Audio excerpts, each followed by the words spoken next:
This is Looks Good on Paper, a podcast from Willow about flipping the script on traditional hiring. I'm Ian Chohan, and every episode I put big voices in hiring and work culture through 3 quick-fire questions, speed dating style, to get the habits, trends, and ideas that matter. Welcome to this edition of the Looks Good on Paper podcast, powered by Willow.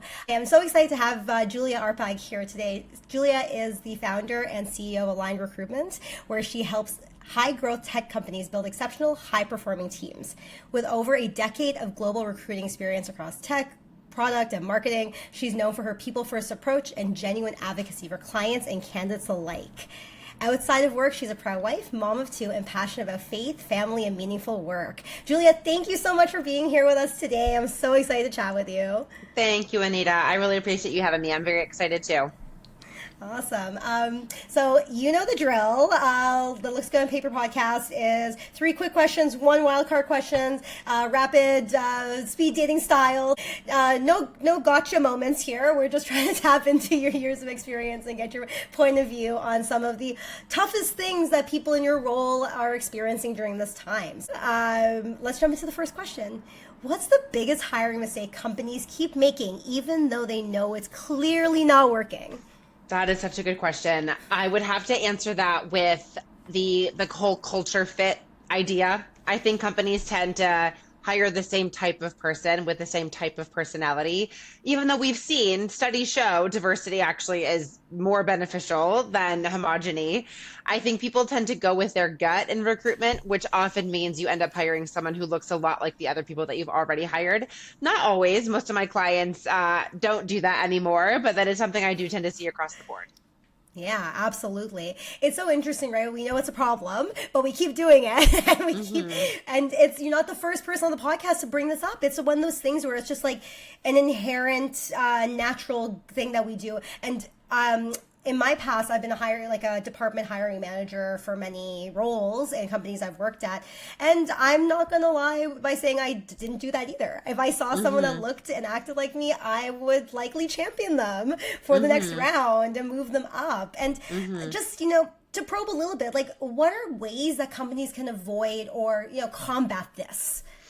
So our favorite is tech assessments. So that's always part of our recruitment process, whatever the role, whether it's an engineer, a salesperson, a marketing role, whatever the technical skills are that they have to perform at a high level of that job, we always bake that into our recruitment process so that, yes, obviously personality matters, communication style matters, those are key, but we want to make sure that we're not missing the forest for the trees. So we use those assessments to ensure these candidates can actually do the job that they're going to be required to do. They actually know these tools. They actually know these coding languages. They actually can show you how they would do a demo, for example, for a sales role. So that's always part of our process. Well, it's so huge, right? I think it also goes back to that whole idea of like skills-based hiring and this idea that you actually know what you're doing, and it's not just, we're relying on the resume and then throw you into the job and hope you get everything right. Exactly. And moving on to question number 2. What's a hidden bias companies unknowingly have even when they think that they're being progressive in their hiring? Oh my gosh, that's a really good question. So this is what's tough. So you mentioned earlier that we're a people-first recruitment firm. I only work with tech companies that are also people-first companies. So they have worked extremely hard to ensure diversity, inclusion, and belonging in their recruitment processes. So I really never come across this with my clients. Like I do not see bias creeping in, except for what we discussed in the first question, where sometimes it's just kind of an inherent, like is attracted to like. When you see someone who's similar to you, you tend to like them better than someone who's different from you. That's kind of the only bias that I would say I do see sometimes creeping into recruitment processes. Absolutely. It's so interesting, right? Like when you start like working with clients or people that actually, mirror your values and know what they're looking for, I bet that changes the entire game as a recruiter, right? For you. It really does, right? Because there's a lot of opportunity in recruitment. Like I've turned down clients who operated differently, whose values were not in line with what I care about. And I care about people first. I care about the candidate experience. I care about the client experience, and I'm never going to put a business outcome over a human experience. So that really kind of makes the pool of clients that I work with filled with these incredible, honestly, human-centric leaders who are so intentional about their process, which is awesome. Oh man, that sounds like a dream. I'm living the dream, girl. I'm living it. I'm very grateful. I'm very grateful.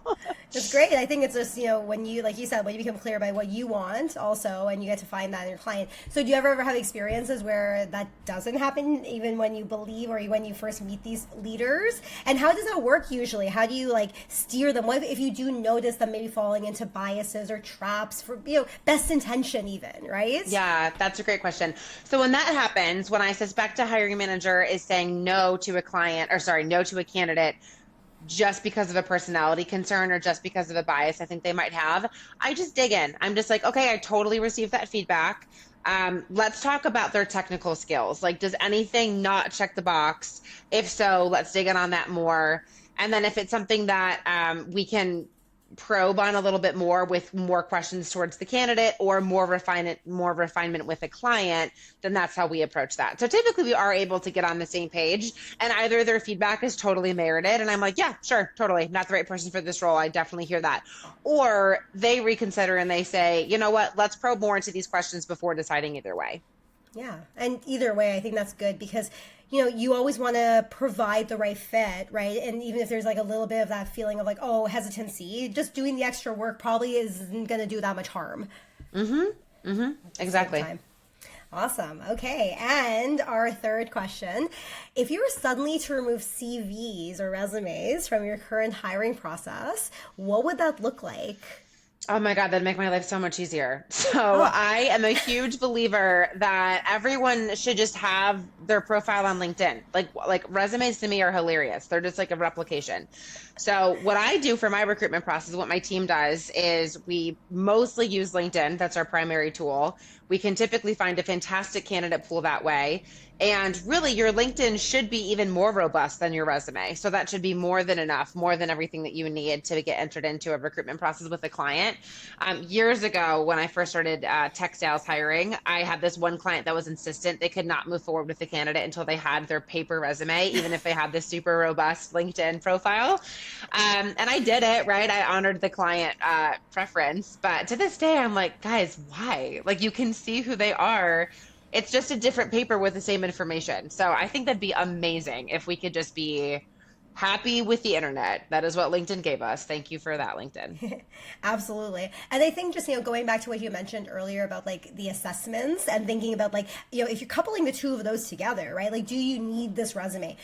Also, I mean, given the world that we're in now, where it feels like, it's something I like to coin the dead hiring theory, where it's you have AI generated job descriptions and then candidates are creating their resumes and their cover letters with AI and just bots talking to bots. It's just what is this extra step and extra work for the hiring manager to review and the candidate to make, right? I totally agree. I've been joking about that with friends recently, that it really is just robots hanging out and then the humans are involved at some point, but not for a while. There's all this preliminary work happening between the robots. Yeah, it's crazy. And I think about we work with a lot of in-house talent acquisition managers and specialists, and we just see how over inundated they are, obviously, when they open up a job for hiring and get hundreds of candidates in a day. And how do you sift through, right? And one of our, for season 2, one of our last guests brought up the fact that we have this situation where you'll put something out there, 400 people will apply, and then typically the company will just go and find someone that they know. And then 400 people might not even be talked to. You might not even get access to those candidates, right? So we're in this really tough situation. What do you think about that? So I think it sucks for a candidate to not get a response either way. If you apply for a job, it is definitely a best practice to at least get a response. But I also get the perspective of the client who says the best candidate's going to get hired, right? And if it is a referral, if it is someone who we knew through our network or someone that a headhunter brought us as opposed to an applicant, that's their choice, right? They get to move forward with that candidate and move the business forward by selecting that top tier candidate. So I think as long as there's clear communication to the candidates who applied that they went in a different direction, then I think that's just how it goes, right? Like we're all every human I know has been rejected from at least a job, right? That's how life goes. It happens. You get up, you move on to the next. It's going to be okay. Absolutely. I think a lot about like obviously being in this space, just, it is hard when you don't even get a response, right? So I think that it's really good that you called that out, that, candidates at a like base level just respond back, say thank you, build that relationship with them. I feel like all of the people in people roles are in relationships, right? So building that's what attracted me to recruitment. It was such a relational field where I got to really be part of this very pivotal decision in someone's life. And I think that's what's hard for recruiters, is that because we are so relational, it kills us to have to reject candidates.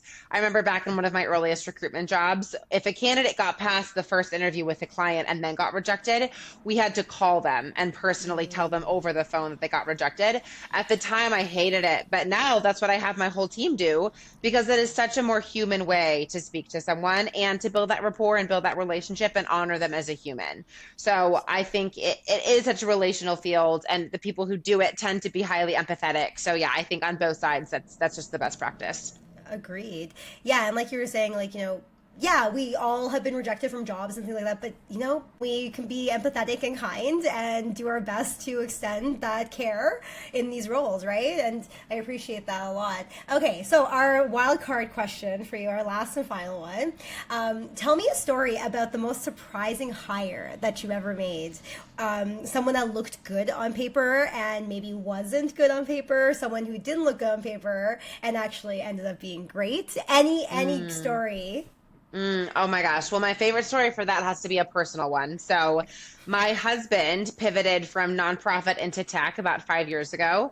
And we were in this exact conundrum. Like on paper, he'd worked only in nonprofits ever. But like, how was he going to get his foot in the door for all these jobs that required extensive experience in tech to be able to work in tech? So he worked with a career coach who did exactly what we're talking about right now. She helped him optimize his LinkedIn, optimize his resume, highlight the parts of his job that were relevant to the things he was looking for. And even though he wasn't like perfect on paper, quote unquote, because he hadn't worked in the industry, he still ultimately was able to land a dream job in tech. And then a year later, another dream job with another company in tech, but he's still there. He's been promoted. He's freaking killing it.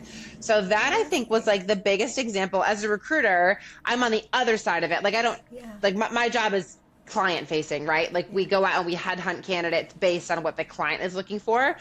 So it was really cool for me to kind of peel back the hood and see what she was able to do for him in their process. And then for me to obviously reap the rewards of getting to see him land these awesome dream jobs. So that's like my favorite recruitment story ever, is from my very own household.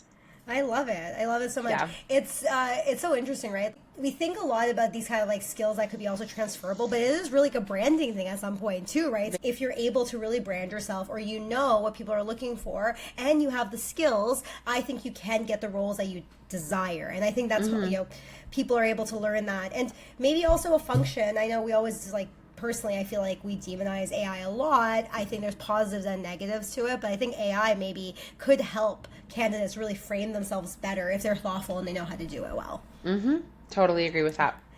Awesome. Well, thank you so much for your time and your thoughtful comments and notes. And I really look forward to having this out there in the world and sharing all your ideas.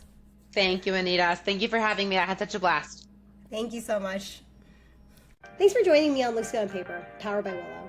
If today's 3-question sprint gave you something new to think about, hit subscribe and share with your network, because in hiring, and really in life, it's never just about what looks good on paper.